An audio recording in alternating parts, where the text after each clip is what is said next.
السلام علیکم معزز دوستو، پیش خدمت قصہ ہے قافلوں کو لوٹنے والی لٹیروں کا قصہ۔ یہ وہ دور تھا جب قافلے سفر کرتے ہوئے صحرا کی وسیع و عریض علاقے سے گزرتے تھے۔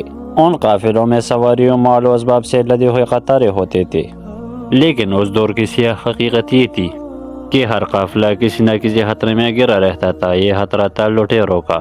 یہ لٹیرے صحرا میں رہتے تھے اور قافلوں کو لوٹنے کے لیے ہمیشہ تیار رہتی تھی۔ اس کی سرغنہ کا نام تھا بیدار خان۔ اس کے دل میں انسانوں کی کوئی ہمدردی نہیں تھی۔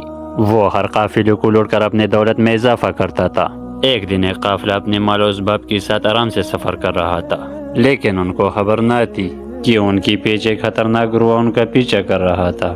بیدار خان اور اس کے ساتھ اس قافلے کی مال پر نظر رکھی ہوئی تھی۔ پھر ایک دن وہ لمحہ آیا جب بیدار خان اور اس کے لٹیرے قافلے کو چاروں طرف سے گھیر کر حملہ کر بیٹھے۔ ہنسی، شور اور لوٹ مار کا سلسلہ شروع ہو گیا۔ قافلے کے لوگ ڈر کے مارے کچھ نہ کر سکے اور لٹیروں نے ان کی تمام خزانے چھین لی۔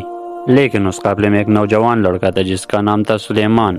سلیمان نہ صرف بہادر تھا بلکہ اس کا دماغ بھی بہت تیز تھا۔ اس نے فیصلہ کیا کہ وہ بیدار خان اور اس کے لٹیروں کا مقابلہ کرے گا۔ سلیمان نے فوراً اپنے کچھ ساتھیوں کو جمع کیا اور ایک چالاک منصوبہ بنایا۔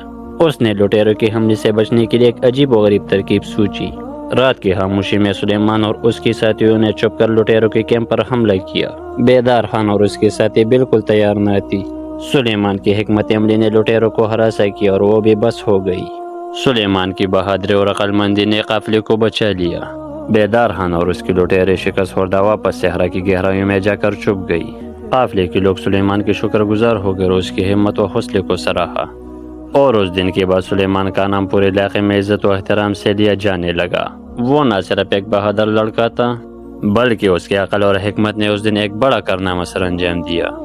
یہ تھا ایک قافلے والی کہانی جیسی لوٹنے والی لٹیروں نے خطرے میں ڈالا، لیکن ایک نوجوان بہادر نے اپنے حکمت سے اسے بچا لیا۔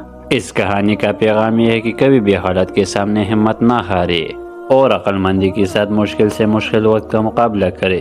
جی دوستو، اگر آپ لوگوں کو کہانی پسند آئے ہو تو ویڈیو کو لائک اور مزید ایسی اچھی سٹوریز کے لیے ہمارے چینل کو سبسکرائب کرو۔ اس ویڈیو کو اپنے دوستوں کے ساتھ شیئر کریں۔ شکریہ۔